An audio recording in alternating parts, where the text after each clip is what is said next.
Hello, good morning. This is the Jay Show. This is Dr. Jay Smith with another doctor, Dr. Andy Bannister. Paradox.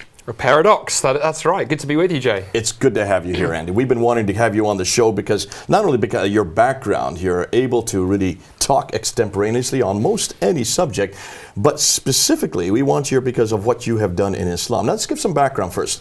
Where did you get interested in Islam? So I got interested in Islam, actually. That was your fault. I don't know if you recall this. Well, take full credit for that. Take full credit. So the year was 1997, 20 years ago. We all had more hair. And in your case, more teeth back then. And now, the teeth have remained the same. It's the color of the hair that you don't want to get to, but go ahead. 20 years ago, 1997, you came to the church I was attending in London, did a seminar on Islam, and especially about the work you were doing at Speaker's Corner up there on the ladder, Hyde Park Corner, reaching Muslims. Sounded amazing. I went and talked to you and said, found out more about what you were doing. And you said to me these immortal words, Jay. You said, come to Speaker's Corner next weekend and see what we do. Observe what we do. You hearing this, viewers? See what we do is what he said. I got to Speaker's Corner to meet you. Little did you know I had two ladders. With a spare ladder. And I think your exact words were, up you go, Andy, preaching on the street to Muslims. It's not hard. They were your exact Andy, you're the words. only one I could really do that to. There are very few people that I could ever put up on the ladder the first time. And anyway, what I remember is it was packed crowd that day. I remember the Muslims there tore me to pieces. I remember getting down from the ladder, thinking to myself, maybe I need to become a Muslim because they seem to have all of the answers. I have none. Went home, my head spinning, and thought, you know what? I need to do some study. And I remember I started reading, I started studying, and it was through those Speaker's Corner experiences that I discovered apologetics. You know, that branch of Christian theology concerned with giving reasons why the Christian faith is true. And I began digging more deeply into Islam. And I found it so fascinating, I ended up with me doing a PhD. Here in London, didn't you? Here in London, yeah, looking at the origins of the Quran and how the Quran was put together. So it all started. You did it under Dr. Peter Riddell. Dr. Peter Riddell, who... We have the same supervisor. We absolutely do. And so Peter Riddell, for people who don't know him, Peter Riddell is based at Melbourne School of Theology down in Australia. And anybody who's watching this happens to be a Christian and wants to study Islam in more detail, it's great place to go. Best you can get, Dr. Peter Riddell. One of the best in the world. This is a plug we didn't intend to, but I'm sure he'll be happy. We can write to him and ask him to send us something. You can get stuffed kangaroo permission for it as well. Now, back to, so you were interested in Islam, but I know it's not just because of Speaker's Corner, it's because what's happening here in Britain and also what's happening around the world. There is an offensive against Christianity, is there not? I think so. I mean, in the sense of an offensive in that I think Islam is very much considers itself in some ways on a forward foot and pressurizing it on Christians. And at the same time, I think particularly here in the secular West, I think one of the things that intrigues me is that Christianity often gets in the neck from the popular press, from the popular media, but there's not the same critical scrutiny of Islam. So a topical case in point, just a week, 10 days ago, one of our leading politicians here in the UK, Tim Farron, resigned his Liberal Democrat resigned in leadership of one of the national parties here because the press had pressed in on him and said, do you think gay sex is a sin? And as a Christian, he'd felt he had to sort of take the position he had and been forced to leave. And I found myself remarking to friends, I can't imagine somebody going to Sadiq Khan, the mayor of London, who's a Muslim, and saying, Mr. Khan, do you believe that gay sex is a sin as a Muslim? And so I think Islam is often sort of gets this free pass in terms of criticism that Christianity doesn't. And what interests me on the Quran, and we'll come to this, Jay, is the Bible, as you know, right, has been subjected to scrutiny over the years. For hundreds of years. Hundreds of years. And so in a sense, historical criticism, redacted criticism, source criticism, all these criticisms have really are created on the Bible, were they not? Absolutely. And the great thing is actually right from the very beginning, just to give you one tiny example, almost from the beginning of Christianity, you can find Christian scholars studying their texts, discussing whether issues in the manuscript tradition and so forth, and that was done in the full light of history. And scholars can. So we've been completely transparent. We've taken the criticism and we've gone back and found the answers and run with it.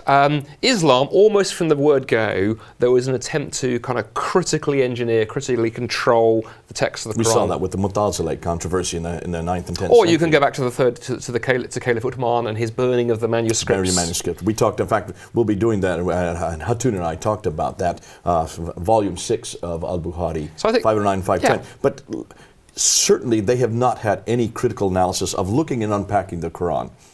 No, it's tended to be held at an arm's length. You don't ask the critical questions.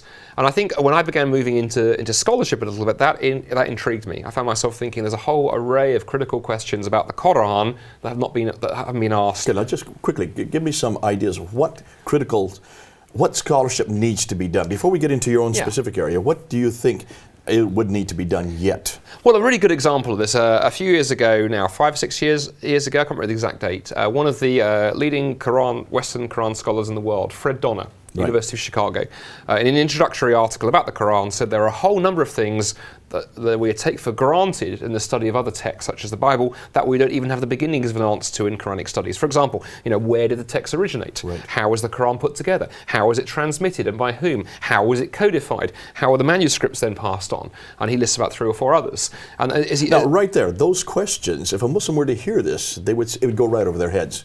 Because what do Muslims say? They would already have an answer to that. They would say, hold on, Dr. Donner, you don't understand. There is no question about the Quran. What are the claims they would make? No, exactly. So, for example, an Orthodox traditional Muslim would believe that the answer to where the Quran came from, it came quite literally from heaven, word for word, letter for letter, on the eternal tablets. On the eternal tablets. Surah 85, ayah 22. Brought down to Muhammad through the auspices of the angel Gabriel. So, eternal, sent down. Exactly. So letter for letter, dot but for dot. But not then. written during his lifetime. No, exactly. And then so Muhammad preaches the material in the Quran during the 23 years of his career, according to the Islamic tradition. So when he died in 632, was it written down? It was not written down. And, why not? Well, there's a number of reasons why not. I think one reason why not is I don't think Muhammad expected to die that quickly. I mean, that's a little bit controversial for another show, but I think you can see that no preparations for his death were made. Look at the issue with the successors. There's this huge bust-up in early Islam over who should lead the community after Muhammad's death. Okay, why? so he dies in 632, Abu Bakr then gets Zayd ibn Thabit. That's right. So Abu Bakr gets the idea to get Muhammad's secretary, Zayd ibn Thabit. Okay. Secretary. What do secretaries do? Well, secretaries generally write and okay, so if he had been Muhammad's secretary, and this is the greatest revelation in the history of mankind. Well, exactly. You would have thought, right, that Zayd has spent... What else is he doing? Well, I don't know. Writing letters? Counting the camels or something. But anyway, you would have thought, that's a very good point, you would have thought that Zayd would have spent his time working with Muhammad as his amanuensis, his scribe, writing things down. But apparently not. The one thing that the man could have given credit for is while he was living and during that intervening, actually it is 22 years. Yeah. All that time, why wasn't he writing everything? Well, it's not just that, right? To go, let's imagine he was a slightly sort of a not so efficient secretary. He hadn't done the work himself, but he kind of knew who had. But that's not what happens when Abu Bakr asks Zayd to collect the Quran. Do you remember what he says, Jay? I think his exact words are, it would have been easier for me to move a mountain than to collect the Quran. And collect it from where? I mean, well, then we read, he wanders around, he collects bits from bones bark, and scraps of parchment, and then he says... And people's memory. And I found the last verse that he collected in the from, I forget the name of the gentleman, but last verse in one person's We'll put this up on the screen because this is good. You need to see that this is not something Andy's making up. He's not creating this off the top of your head. You're actually referring to volume 6, 509, and 510. We'll put it on the screen so you can see it. And here's the thing. What's look at the Arabic and look at the English side by side. And that's important for Muslim listeners to do this, because I remember actually I was at the University of Alberta in Canada, where I used to live in Canada for 6 years. And I remember doing a lecture there, actually an academic lecture on the Quran. And in passing, I think it was actually during the Q&A, I mentioned that story I've just told you. Afterwards, these 3 Muslim students came to me, 3 female medical students. From memory, I think they were Egyptian. And they came up to me and their opening line was, "How dare you say what you said? That's not true." And I said, "Well, have you read the Hadith?" There you go. It was interesting. They hadn't, and I pulled out of my bag, on my iPad actually, Sahih Bukhari, showed them the text, and you could see this look of shock on their face. And I remember asking them this question, and if you're a Muslim listener to this, you consider yourself educated, maybe you're a university student or professional, but the same challenge to you. Why do you not know this? I said to these ladies, I said, here you are at one of the best medical schools in Canada. You must be among the top 1% of minds here in this country. Why did you not know this? Okay. Silence. And then one of them said to me, because nobody has ever told us. I hope you're all listening to what Andy's saying. Those of you who are Muslim, those of you who also want to work with Muslims, what Andy is doing, he's doing 2 things. He's asking the Muslims why they don't know this material, why they haven't read this material, why is it we have to introduce it to him. But you're also doing a second thing. You're also saving your own goat, so to speak. You're actually saying, listen, I'm not going to say anything that I cannot quote, I cannot source.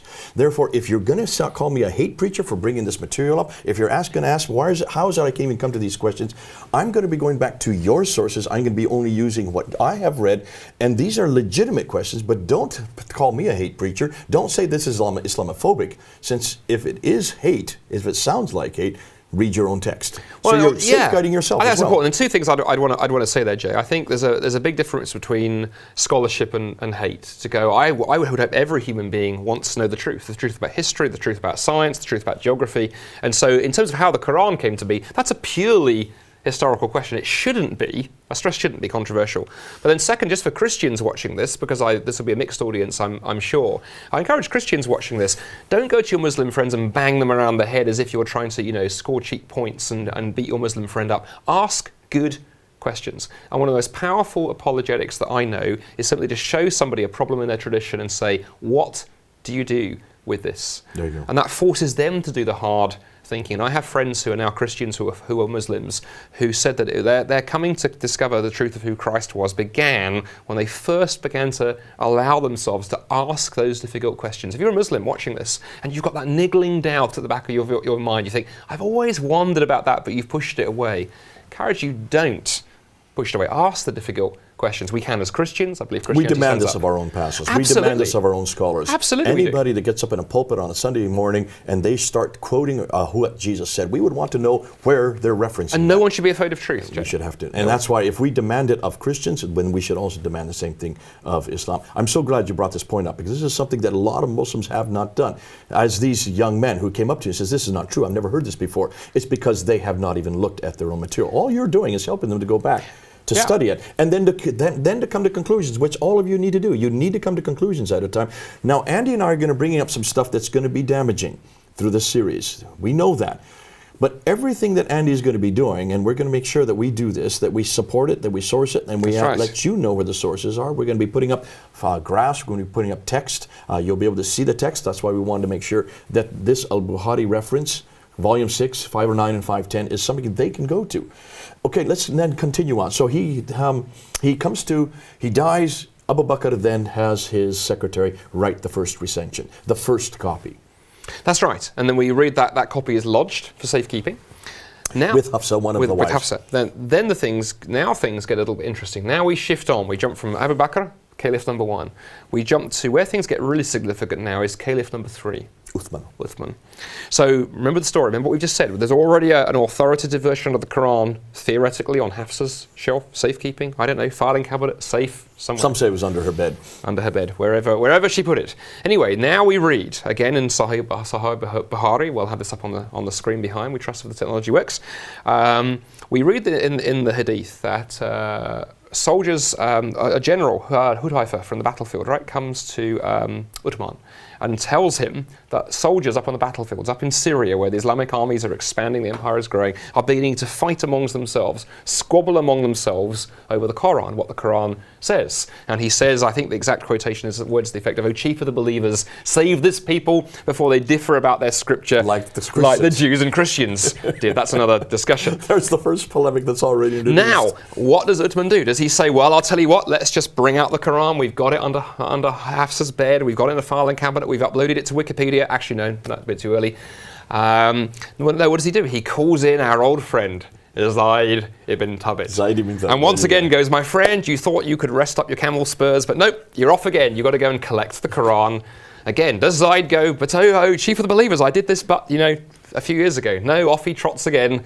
And round he goes again and collects together all the different pieces of the Quran, including some manuscripts and, fragmentary written parchments and so on and so forth, brings them all to Uthman. Along with three others. And he has they have one authoritative version made, and then 4 copies. No, you're wrong on that. I'm wrong on that. How many copies is it? 9 now. 9 copies now, okay. Every province. We now know where the provinces are. Okay, well, there we go. I always thought it was 4, Basra, but you've Baghdad, Damascus, Jerusalem, Cairo, Alexandria, Aden, Herat, and Nishapur.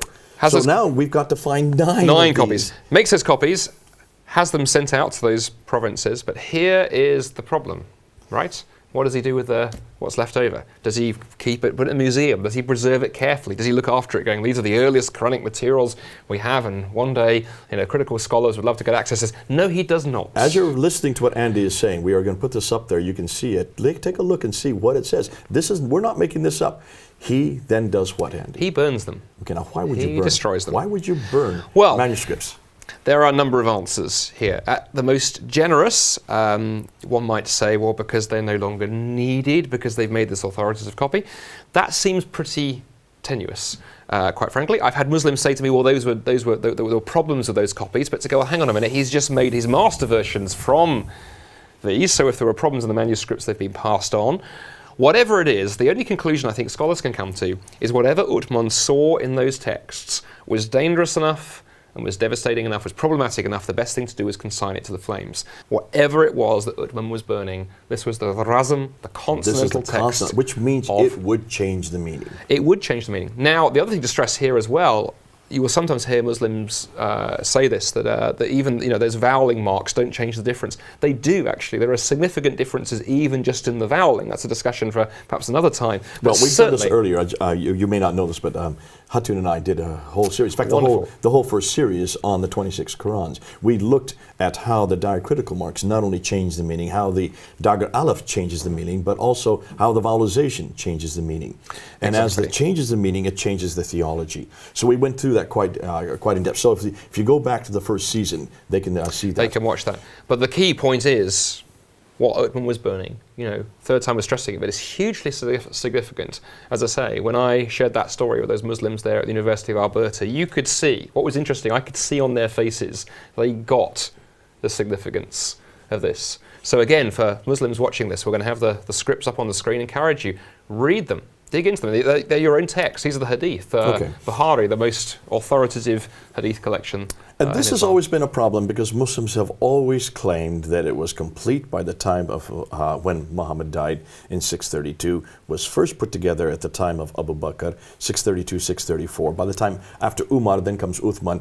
By the time of he's in power from 646 to 656. So roughly 650 to 652 is what we're talking about. This is the time period when they finally had to put that final canonical form. So this is what we have here.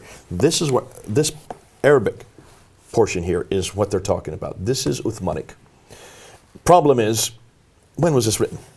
This particular edition you're looking at here, I don't know which edition this is. Is it 1924? Well, I'm talking about the Hafs. This would be the Hafs. Right.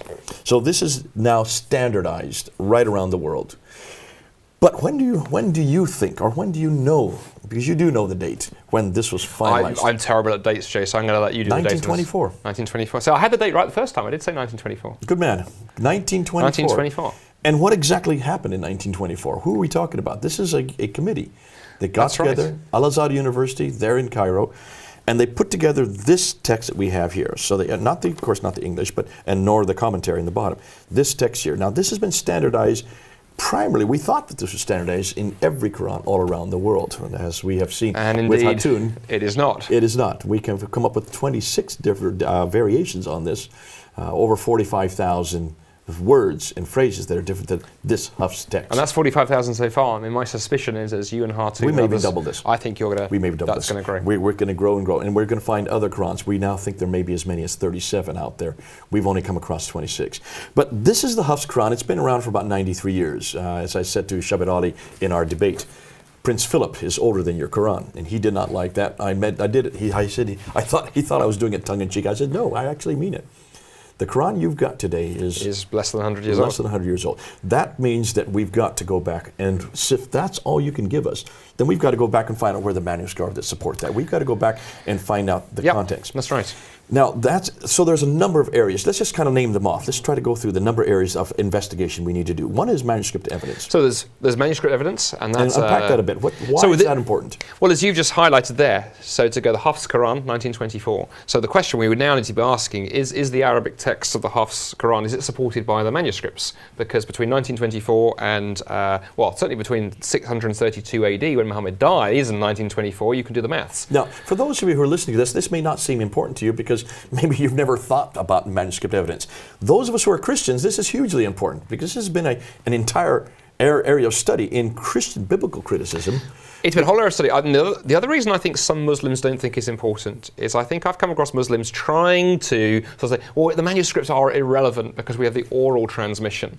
And we memorized of the Quran, we memorized. But of course, the problem is there, you can very quickly show that deconstructs. If you have Muslim number 1 and Muslim number 2, and they recite the Quran, and they disagree. Okay, how do you know they disagree? Well, let's imagine you ask your Muslim friend to recite Surah 9 verse 10, and they recite Surah 9 verse 10, and you say to them, according to what? Well, first according to what? But even according to me? Well, hang on a minute. Let me just finish the thought experiment for a moment. And then you have another Muslim over here who recites the same surah and ayah, and it differs. How are you going to solve it? The answer is you're going to open this thing. So there has to be a written text. There has to be a written text. There has to be a standard. And in fact, here's the interesting thing, and we may come to this later. In oral traditional studies, which is my own PhD area of expertise, and we'll come to this in more detail, one of the things that we've shown in culture after culture after culture, the idea of an exact original is an idea from literary culture. Oral tradition is by its nature fluid. And so when we begin discovering this fluidity at the beginning of early Islam, in one sense it's not a surprise. What I think has happened in Islam is that Islam has later got hold of the idea of literary perfection and projected it back. And that's why they're struggling. It's not there. Think of our old friends. You can project it, but you've got to show something to prove Think of it, our to old support friends. it. Think of our old friend Zayd ibn Thabit. You asked the very good question. Why did he not record it? I don't think it ever occurred to him. I don't think it ever occurred to him, I should be writing this down. This is just one man's preaching. And then suddenly there's this great campaign to get this written down. Hence why he says it's like moving a mountain. Well, it never even occurred to me that you'd have the idea of writing this down. This is done in every piece of literature. We talk about Shakespeare's plays and sonnets. Exactly. Once you have a written tradition, we have to start asking the question: There have been many of his plays. They've gone back to the original text. It's not the same as the one we're using today. No, that's right, and that's why scholars produce what's called a critical edition, and it enables define that right there. So a critical edition is what you do is you take the manuscripts that you have and you compare them, you contrast them, you look at where the differences are, and by sifting them carefully and analysing them carefully, in most cases, it enables scholars to be very confident that the text you have in front of you says what it should do, or if it doesn't say what you should do, you can correct it. So if you've got a 1974 edition of Shakespeare's plays and there's a new manuscript discovered and it refers to hear it in Macbeth, page 3, line 10, it should say Duncan rather than Hamlet. No problem. We can adapt it, we can footnote it. And it actually increases your confidence.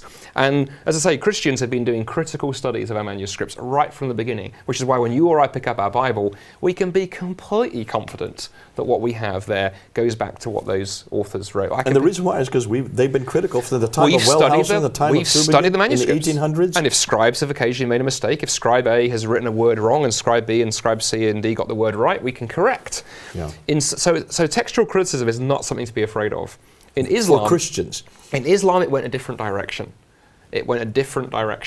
And because I think because there was this sort of paranoia about we have to get a perfect text. If Uthman had taken the decision to go, let's just publish his manuscripts, let's make them all available, it's going to be some hard work, but at least we've got the truth, it would have been very different. Instead, when he lit his first match, or whatever he used back then, probably not a Zippo lighter, I think a trend was set that's run through Islam, whereas today, you can meet Muslims who tell you the Quran is letter for letter, dot for dot the same, which isn't true, and when you show them there are differences, they panic. Now, Dr. Dan Brubaker will probably disagree with what you've just said there, because he's saying that this probably had nothing to do with Uthman.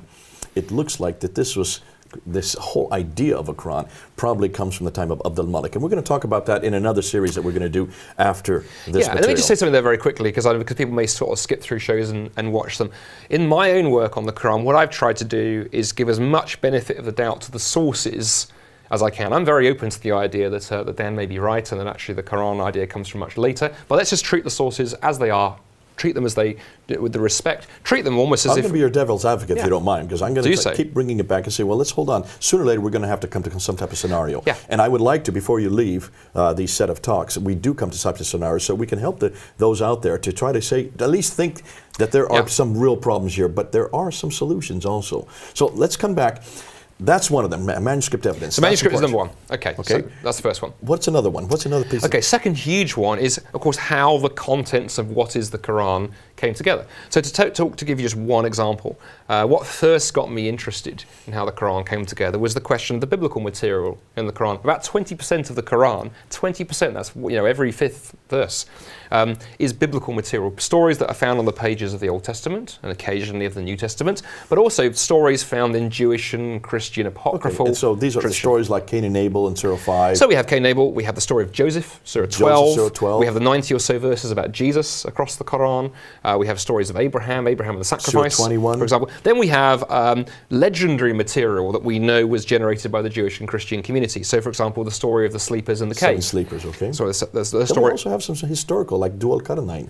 Yep, we have the story. Alexander the Great. Alexander the Great. We have the story of Jesus bringing the clay birds That's to life. interesting, okay. So And then my own work, and we may talk about this later. I mean, we're going to get, not in this episode, but, Sure. but sorry, what you're getting at is, so there's an awful lot of borrowing, but you don't like that word. And we're going to talk about that and actually, in the next let me give the episode. other one of the story, Joe, that I think is hugely important because I think it gives us a window into what's going on, which will connect with the later show, is the story of Iblis and Adam. So that's the story where, if you remember the story in the Quran, that Allah creates Adam, and he brings the angels in and says to the angels, bow down to In fact, that's to repeated Adam. quite a few times. 7 times. 7 times. 7 times that story's there in the Quran. And you're going to unpack that for us, not right now, but let's still get back. So here's the question. How does that material end up in the Quran? Why is it so jumbled up, for example? Why is it the Quran seems to assume that its readers know this material? How did it get there? And the idea that it purely dropped direct from heaven is incredibly problematic. I mean, take that story of Iblis and Adam. It's a really interesting window into this. We know where that story comes from. It's a Jewish fairy tale. We can trace it in the Jewish literature. Then Christians, around about the late 200s, they get hold of it and start retelling in a Christianized version. It has quite a lively life before it comes to the Quran, and Muhammad first had the idea of preaching it as part of the Quranic revelation. How did it get there? Where did he get it from? How did it find its way into the Quran? That's a hugely critical question. Okay, and I don't want to get on that because we're almost out of time on this episode, and this is where we're really going to get into. Oh, we're going to have a lot of fun. We're going to have a lot of fun, and that's why we want you here, because there's no one better that understands it, has really unpacked it, and also has come to conclusions on it. Let's just review what we've done so far. So, Andy, yourself, you wanted to go into angelometry at one time.